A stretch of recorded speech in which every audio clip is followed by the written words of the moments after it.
Sallallahu ala Muhammad, sallallahu alaihi wasallam, sallallahu ala Muhammad, sallallahu.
Wassalatu wassalamu ala sayyidil mursalin habibina Muhammadin wa ala alihi wa sahbihi rasulillahi ajma'in.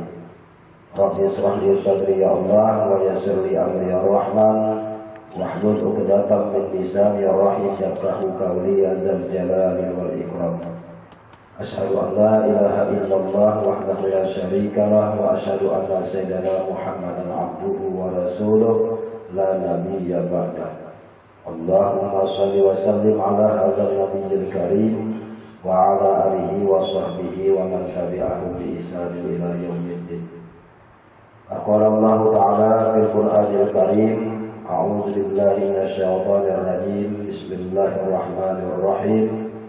Tabbat yada abi lahabin wa tab, ma aghna 'anhu maluhu wa ma kasab, sayasla naran dzata lahab, wa imra'atuhu hammalatal hatab, fi jidha hablum min masad. Sadaqallahu al 'aliyyul 'azim wa sadaqa rasuluhun nabiyyul karim wa nahnu 'ala dzalika minasy syahidin wasyakirin walhamdulillahi rabbil alamin. Puji dan syukur kita panjatkan kehadirat Allah Subhanahu wa taala yang mana pada malam hari ini Allah masih memberikan kita umur yang panjang, memberikan kita kesehatan, kekuatan, iman dan Islam, sehingga kita dapat berkumpul kembali bersama-sama. Selawat berakaikan salam semoga disampaikan ke hadirat junjungan kita Nabi yang agung, Rasul pilihan Allah, Nabi Muhammad sallallahu alaihi wasallam. Mudah-mudahan dengan banyaknya kita selalu berselawat kepada beliau, syafaat yang kita harapkan di yaumil akhir. Amin ya rabbal alamin. Alhamdulillah, hari ini kita sudah berada pada tanggal 12 Rabiul Awal 1446 Hijriah. Apa yang terjadi pada malam 12 Rabiul Awal dan kenapa ada bulan yang bernama Rabiul Awal? Apa arti Rabi? Apa arti awal? Rabiul Awal. Kalau dia diwasal, maka payah kita untuk menerjemahkan, tak dapat memahamkan. Rabiul Awal. Tapi kalau kita apa namanya? Wafat Rabbi apa artinya? Tuhan. Ul Awal. Apa arti awal itu? Paham kan? Ada zahir, ada batin. Dari malam pertama sampai malam ke-12 malam Rabiul Awal itu Aminah bermacam-macam peristiwa yang dialaminya. Malam pertama, malam kedua, malam ketiga, sampailah ke puncak malam 12 Rabiul Awal. Karena para malaikat kedatangan ke rumah Aminah. Aminah pun merasa heran, kenapa para malaikat ini turun ke rumahnya. Maka bertepatan pada malam 12 Rabiul Awal, Allah memerintahkan malaikat Jibril, wahai Jibril, pergi engkau temui malaikat Ridwan, suruh para penduduk-penduduk surga, bidadari-bidadari dari surga untuk berhias, untuk menyambut kekasihku. Wahai Jibril, pergi engkau jumpai malaikat Ridwan, bilang sama dia, suruh seluruh penghuni surga agar berhias untuk menyambut kekasihku, karena sesaat lagi kekasihku akan dilahirkan. Setelah malaikat Jibril mendatangi malaikat Ridwan untuk membuka pintu-pintu surga supaya bidadari-bidadari dari surga berhias menyambut kedatangan kelahiran penghulu sekalian alam, nur alam nur, cahaya di atas cahaya. Maka malaikat Ridwan pun memerintahkan seluruh penduduk surga, bidadari-bidadari dari surga untuk berhias menyambut kedatangan Nabi Muhammad sallallahu alaihi wasallam. Maka Allah juga memanggil malaikat Jibril, wahai Jibril, pergi engkau jumpai malaikat Malik penjaga pintu neraka. Bilang sama malaikat Malik, tutup pintu neraka itu rapat-rapat. Tutup pintu neraka itu rapat-rapat, karena kekasihku akan siap untuk dilahirkan. Makanya sebelum lagi Aminah itu melahirkan Nabi Muhammad SAW, Allah mendatangkan istri daripada Nabi Adam alaihissalam yang bernama Hawa, yang sangat cantik jelita. Maka Aminah pun berkata, wahai, siapakah engkau gerangan? Kata Aminah, bilangkan Hawa. Maka dijawab oleh Hawa, aku adalah istri Nabi Adam alaihissalam. Maka datang lagi perempuan, ibunda Isa, siapa itu? Maryam. Berapa banyak yang datang? Ada 4 orang, termasuklah istri daripada Nabi Allah Ibrahim alaihissalam. Siapa istri Nabi Allah Ibrahim alaihissalam yang datang? Bukan Masyarah ya, karena dari jalur Masyarah itu lahir anaknya yang bernama Nabi apa? Ishak. Jadi yang datang perempuan itu adalah bernama Hajar, karena jalurnya daripada Hajar lahir anak daripada Ismail alaihissalam. Nah, jadi jalur-jalur ini mesti juga kita pahami. Walaupun Nabi Allah Ibrahim itu anaknya, istrinya 2, tapi istri yang pertama Masyarah, tapi yang datangi adalah istri yang kedua, yaitu Hajar. Karena Hajar mengandung Nabi Allah Ismail. Nah, jadi pada malam 12 Rabiul Awal di kota Mekah Al-Mukarramah, di rumah Aminah, cahayanya sangat terang benderang. Ketika Nabi Muhammad SAW dilahirkan, patung-patung berhala itu semuanya beruntuhan, hancur. Nah, coba lihat. Pintu-pintu neraka itu ditutup rapat-rapat. Pintu-pintu surga dibuka lebar-lebar. Bidadari-bidadari surga berturunan berkeluaran untuk menyambut kekasih Allah Sayyidina wa Maulana Muhammad sallallahu alaihi wasallam. Apalah rahasia di balik itu? Di balik bulan Rabiul Awal, biasanya kita kalau bulan-bulan haram, berapa bulan haram itu? Tuhan, ada 4 bulan. Yang pertama bulan Muharram, yang kedua bulan Zulqa'dah, yang ketiga Zulhijjah, yang keempat yang terpisah Rajab. Ada juga yang mengatakan Sya'ban, ya. Tapi yang 3 lah, Muharram, Zulqa'dah, Zulhijjah, Rajab. Mana ada istimewanya bulan Rabiul Awal.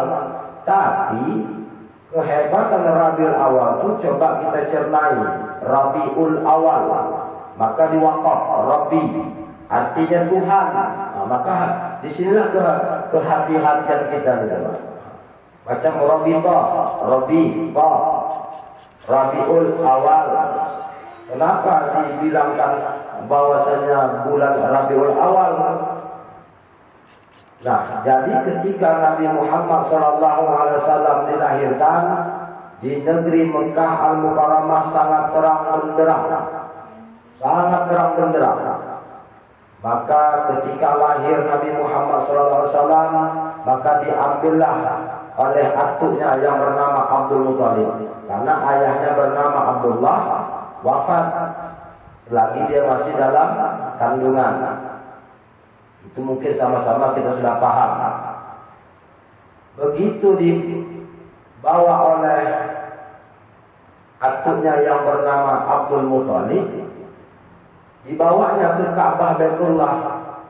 Begitu dibawanya ke Ka'bah Baitullah, maka ada keanehan. Keanehan itu seakan-akan Abdul Muthalib ini harus membawa cucunya Nabi Muhammad masuk ke dalam Ka'bah Baitullah. Karena pintu kunci Ka'bah Baitullah itu bergoyang, seakan-akan memberi isyarat untuk masuk. Nah, jadi ketika Nabi Muhammad SAW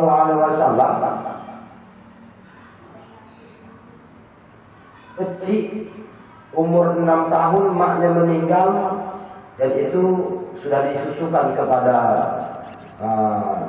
Halimatun Sa'diyah, ya, yang sebagai ibu asuh. Karena orang-orang Arab itu memang begitu kerjaannya, mengambil upah untuk menyusukan orang-orang. Makanya kita juga dalam jalur hukum hati-hati kalau istri kita menyusukan anak orang. Nanti dia dikhawatirkan anak yang disusun itu laki-laki, anak dia perempuan, sama-sama besar. Ketika nanti bertemu sama-sama orang suka, tak boleh, haram untuk menikah. Karena saudara satu susuan, batal tidak wudu. Tak batal, karena tak boleh nikah, cuma tak bisa menjadi wali. Karena dibangsakan saudara seemak.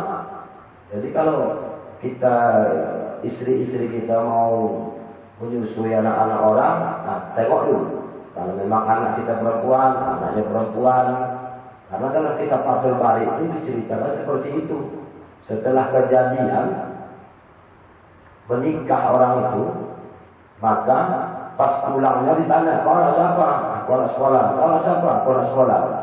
Ternyata mereka saudara sesusuan. Langsung pasah di situ. Tak ada kata cerai lagi itu. Tak ada namanya cerai lagi itu. Otomatis pasah. Karena dalam pernikahan itu 3 dia. Talak pada laki-laki, khulud pada perempuan, pasah. Arti pasah itu batal pernikahan. Jadi anak macam mana? Anak masing-masing lah berhak. Nah, lanjut lagi ya. Nabi Muhammad dilahirkan di negeri Mekah pada hari Senin 12 Rabiul Awal, bertepatan pada 20 April. 20 April, berarti bulan April itu udah ada zaman jahiliyah. Makanya kita kalau menyebut ahad tuh, kalau menyebut minggu tuh, kalau kita udah ngaji, janganlah biasakan hari minggu lagi. Utamakan dulu ahad. Kalau orang tak ngerti baru minggu. Karena kita itu yang hari kita. Kalau hari Jumat itu pada zaman jahiliyah bukan Jumat namanya, apa namanya? Ada yang ingat? Hari apa namanya? Udah saya buka. Hah? Hari Arubah. Kamu keringat? Pada hari Jumat itu zaman jahiliyah namanya hari Al-Arubah. Jadi yang mengganti nama hari Al-Arubah itu menjadi hari Jumat siapa? Ada yang ingat? Dalam kitab Fathul Bari apa itu? Ada yang ingat? Ka'ab bin Lu'ay. Dialah yang mengganti nama hari Al-Arubah itu menjadi hari Jumat. Itu kitabnya Fathul Bari, ya. Nah, jadi Nabi Muhammad SAW dilahirkan di Mekah pada 12 Rabiul Awal. Nah, jadi perjalanan tadi kita kasih tahu bahwasanya pintu-pintu neraka itu tutup rapat-rapat, pintu-pintu surga dibuka lebar-lebar. Semua bidadari dari surga diperintahkan oleh Allah melalui malaikat Jibril untuk berdandan, berhias, menyambut kekasih Allah. Nur ala nur, cahaya di atas cahaya. Dan Aminah waktu melahirkan tidak seperti macam istri-istri kita melahirkan. Istri-istri kita melahirkan keluar apa? Darah. Aminah tidak, cahaya. Nah, itulah perbedaan Nabi Muhammad itu. Makanya mahal-mahal Nabi Muhammad itu kalau dia buang air kecil, dia tak ada airnya langsung diserap bumi. Kalau dia buang kotoran, buang air kecil, maka langsung diserap bumi terus. Dan kalau dia berjalan, matahari itu tak bisa mengenai tubuh Nabi Muhammad.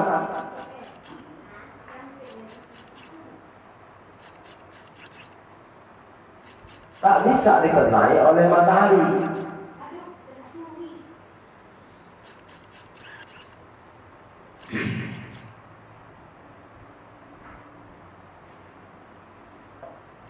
Kenapa tak bisa matahari itu mengenai tubuh Muhammad? Apabila matahari itu mengenai tubuh Muhammad, maka matahari itu akan hancur. Karena terbitnya adanya matahari itu pun karena Nur Muhammad. Nah, maka banyak kawan-kawan kita, saudara-saudara kita yang menentang peringatan Maulid. Abu Lahab, pakcik dia, saudara ayahnya, bangga dengan kelahiran Nabi Muhammad SAW. Begitu dia mendengar dan dia membebaskan budak. Siapa budak? Abu Lahab. Siapa namanya? Yang dibebaskan itu? Ada yang ingat? Karena budak itu memberikan kabar, wahai Abu Lahab, keponakan engkau lahir. Aminah sudah melahirkan. Ditanya, laki-laki atau perempuan? Laki-laki.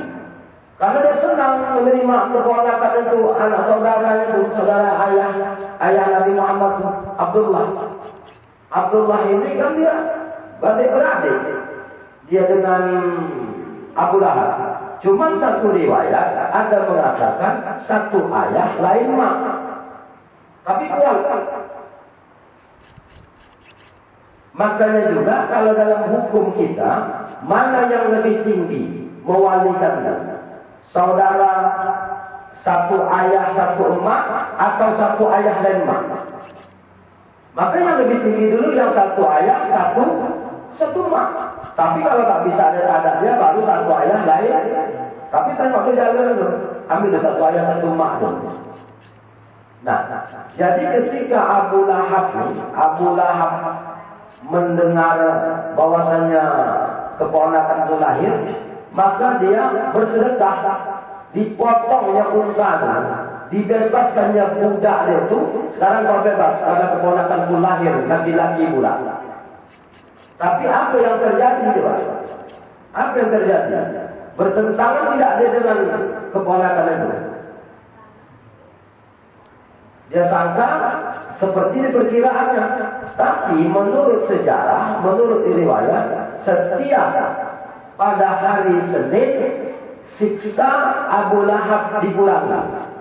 Kenapa siksa Abu Lahab itu dikurangi pada hari Senin? Karena dia sangat bersyukur atas kelahiran anak saudaranya itu Muhammad. Bersedekah makan dia. Makanya kita, kenapa maulid itu harus ada makan? Bukan mengikuti Abu Lahab, bukan.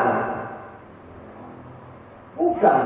Sedangkan Abu Lahab yang tidak menyatakan masuk Islam, setiap hari Senin siksa dia diringankan oleh Allah disebabkan dia pernah bergembira dengan lahirnya Nabi Muhammad sallallahu. Coba bayangkan aja. Nah, sekaya-kayanya kita mana ada kita pernah potong kambing peringatan Maulid, betul tidak? Sekaya-kayanya kita tak pernah kita potong kambing untuk kelahiran Nabi Muhammad. Walaupun tidak ada hadis di situ, tapi Abu Lahab yang tidak menyatakan asyhadu an la ilaha illallah pun dia bersyukur membebaskan budak. Berapa sekarang harga budak? Dia potong unta, kita kambing tidak, ayam pun tidak. Nah, kenapa jalur hukumnya ada peringatan Maulid? Sudah jelas kita. Kenapa kita bilang jelas? Nabi Musa itu ada tidak puasa? Puasa apa namanya? Hari apa namanya? Asyura. Hari Asyura kan? Sebelum Muharram kan? Kejadian Nabi Musa itu kan? Sedangkan kita memang dipilih oleh Allah untuk bernabi dan Nabi Muhammad. Kita pun tak minta sama Allah. Bukan dulu di alam Loh Bakus. Ditambahin pada kawan-kawan, bawalah untuk masing-masing. Bukan saya tak sanggup masihkan makan. Ini maksudnya. Abu Lahab saja pun siksa dia pun diringankan oleh Allah disebabkan dia bergembira karena kelahiran keponakannya Nabi Muhammad SAW. Maka setiap hari Senin itu dikurangi. Makanya juga Nabi Muhammad itu juga tetap dia berdoa kepada Allah untuk pamannya yang bernama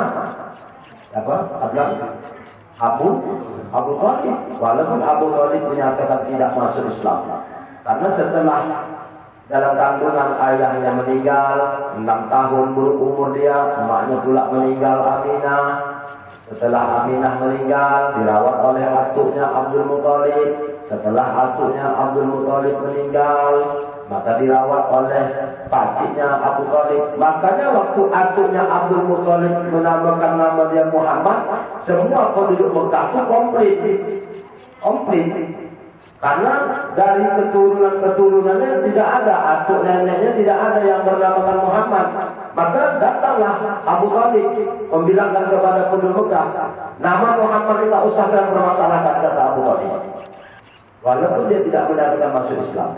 Makanya setiap saat itu Nabi Muhammad juga memintakan ampun kepada Allah untuk pakcik itu yang bernama Abu Thalib. Karena pembelaan Abu Thalib kepada Nabi Muhammad itu tertanggung. Di bawahnya Nabi Muhammad itu dia satukan, dia samakan macam anak dia kandung. Tak ada pilih kasih. Dan Nabi Muhammad itu waktu kecil pun dia makan apa yang dihadapannya saja. Dia tak mau dia macam anak-anak yang lain berebut-rebut, tak mau dia. Nah, begitulah akhlak Nabi Muhammad. Kalau kita ngangkat pantat awak mengambil makanan, sebenarnya kita bayar. Itu juga lah kita bilang kita hebat. Makan kita aja tuh ngangkat pantat awak kita. Nabi Muhammad apa yang dibukanya itu dimakan. Itulah perbedaan. Kenapa memang Allah mewafatkan ayahnya? Ada sebab. Kenapa Allah mewafatkan maknya juga? Maksud Allah pun Allah yang ingin membimbing Nabi Muhammad itu langsung dari dia. Makanya waktu dia mau disusui, burung-burung daripada kabar-kabar bahwasanya burung-burung semua hewan-hewan pun minta kepada Allah untuk menyusui Nabi Muhammad. Tapi Nabi Muhammad sudah dibilangkan oleh Allah, sudah kusiapkan orang yang memang untuk menyusui dia. Siapa tadi? Alimatul Sa'diyah. Memang sudah diperlihatkan, memang sudah disiapkan Allah perempuan yang akan menyusui Nabi Muhammad itu. Maka sangat beruntung. Makanya Nabi Muhammad itu yatim. Makanya kalau kita membuat acara-acara maulid itu, kalau saya dulu lah waktu di masjid, asalkan peringatan maulid Nabi, tetap saya buatkan santunan anak yatim. Karena Nabi Muhammad itu sebelum lahir yatim, setelah lahir pula dia yatim piatu. Ayah tak ada, emak tak ada, atuk yang disayang pula tak ada.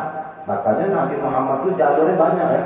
Nama ayahnya Abdullah, anak Abdul Muthalib, anak Hashim, anak Abdul Manaf, anak Qusay, anak Hakim, anak Murrah, anak Ka'ab, anak Lu'ay, anak Walid, banyak.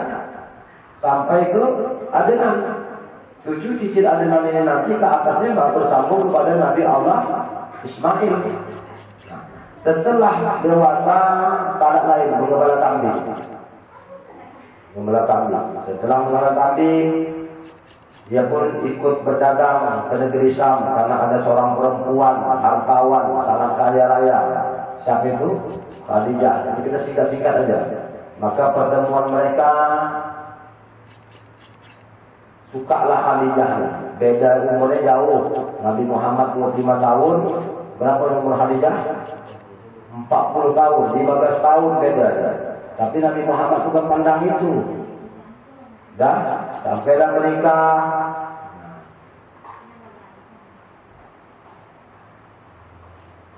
Potong ceritanya kematian Khadijah. Karena banyak lagi nih.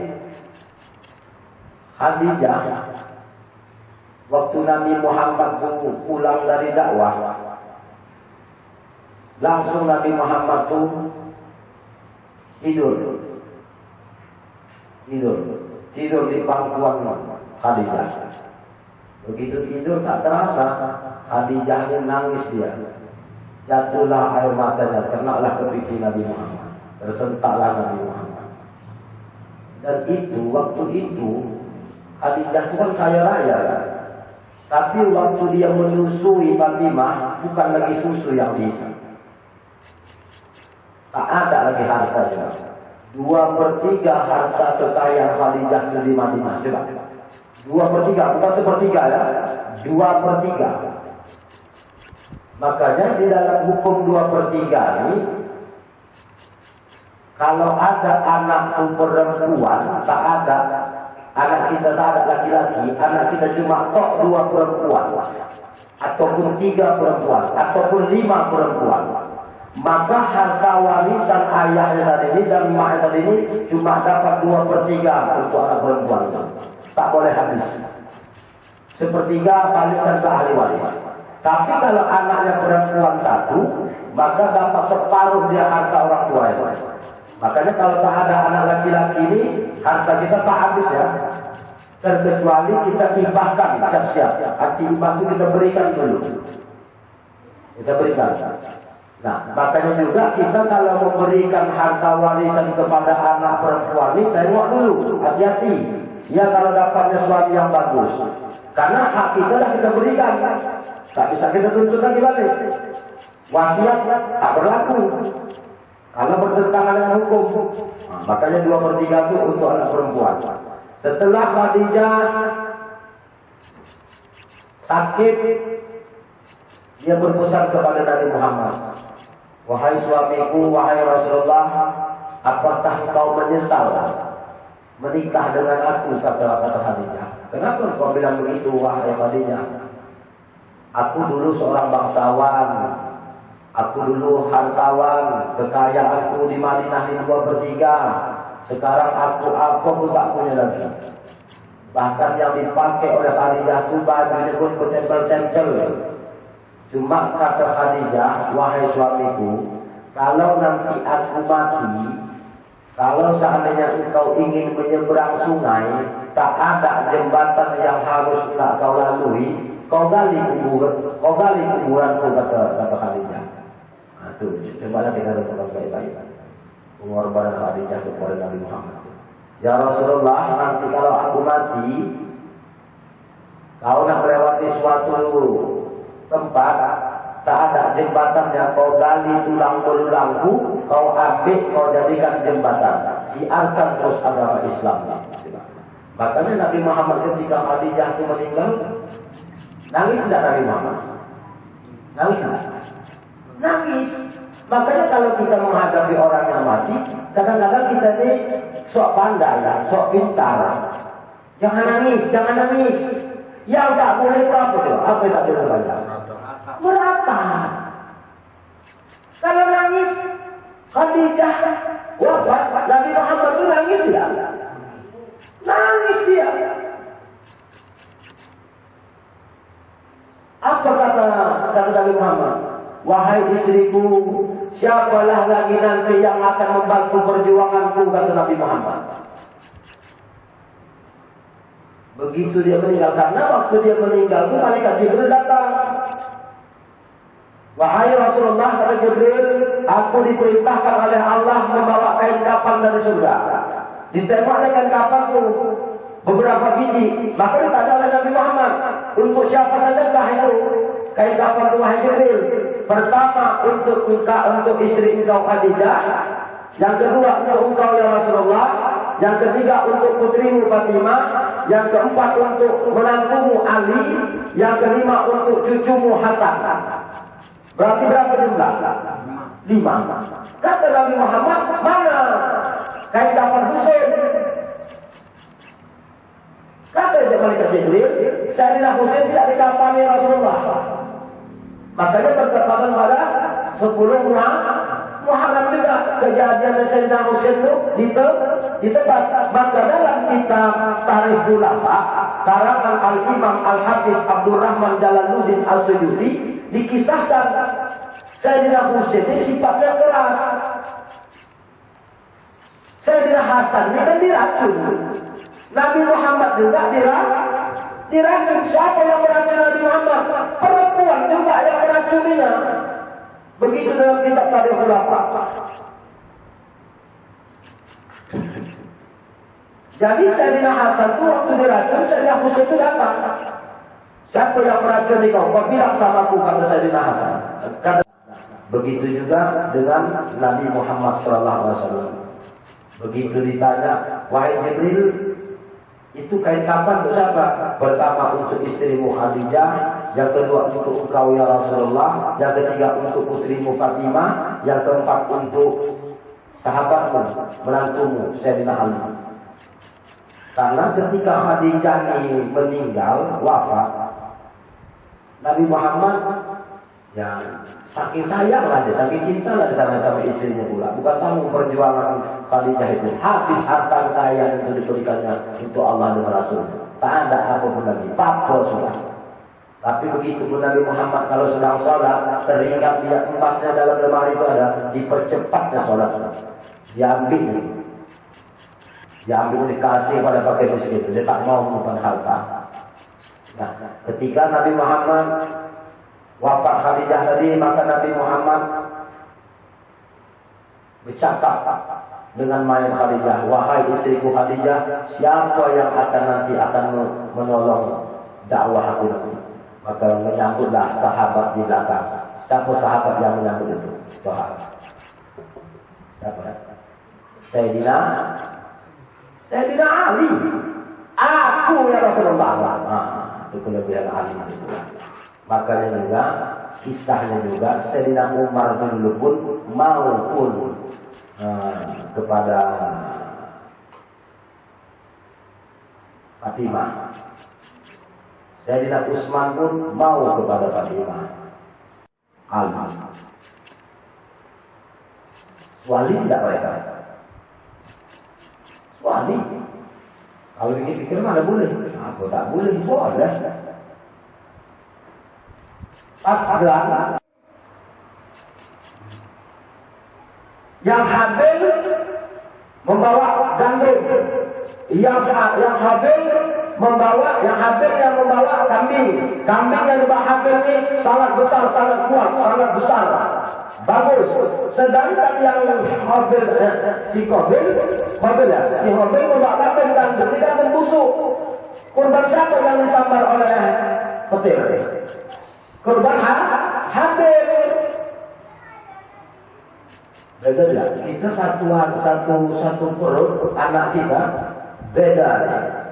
Jadi zaman Nabi Allah Adam pun sudah ada beda. Zaman Nabi Allah Adam pun sudah ada pembunuhan.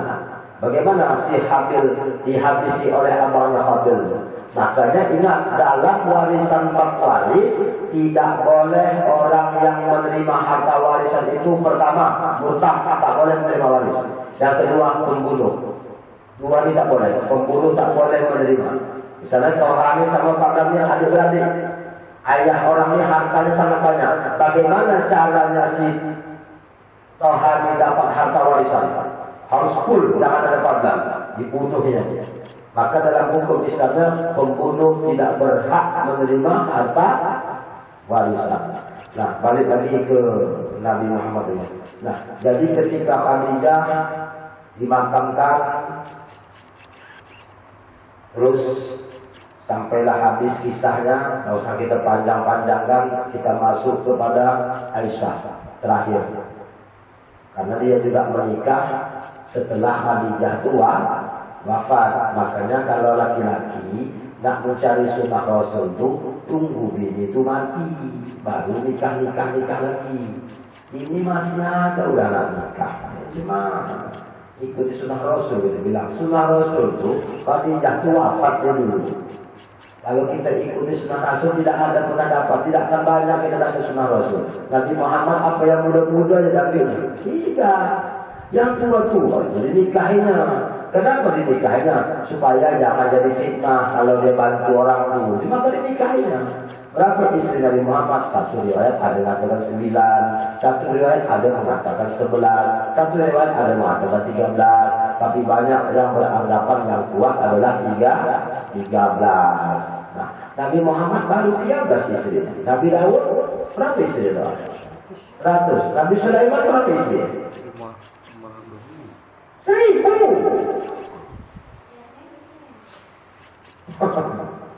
Nah, jadi Aisyah juga waktu dia menikah kepada Nabi Muhammad, makanya Nabi Muhammad itu nikah tidak pakai wali. Nabi Muhammad nikah tidak pakai wali. Buka kitab Al-Fiqhul Islam Nurilatul Sihwab wal Muhammad. Perempuan itu ada yang nikah tidak pakai wali. Mimpi melihat 3 rembulan turun ke rumahnya. Itulah mimpi Aisyah. Di rumah itu ada 3 rembulan masuk ke rumahnya. Ternyata Sayyidina Abu Bakar kan ayahnya. Sayyidina Abu Bakar kan ayahnya. Jadi bagaimanalah Rasulullah kalau kita pikirkan. Tak dapat pula kita kalimat itu apakah Rasulullah manggil Abu Bakar ni ayah ataupun Abu Bakar memanggil, tak mungkin. Karena tetap dia Abu Bakar memanggil Rasulullah itu tetap wahai Rasulullah. Karena dia adalah kekasih Allah. Nah, makanya Nabi Muhammad itu menikah tak pakai wali. Nabi Muhammad menikah tak pakai wali. Nah, Aisyah ketika mimpi dia seperti itu, rumahnya ada 3 rembulan masuk rumahnya, ternyata benar dan sampai abadilah saat ini. Apa itu? Di mana kuburan Rasulullah? Di rumah kan? Kamar dia.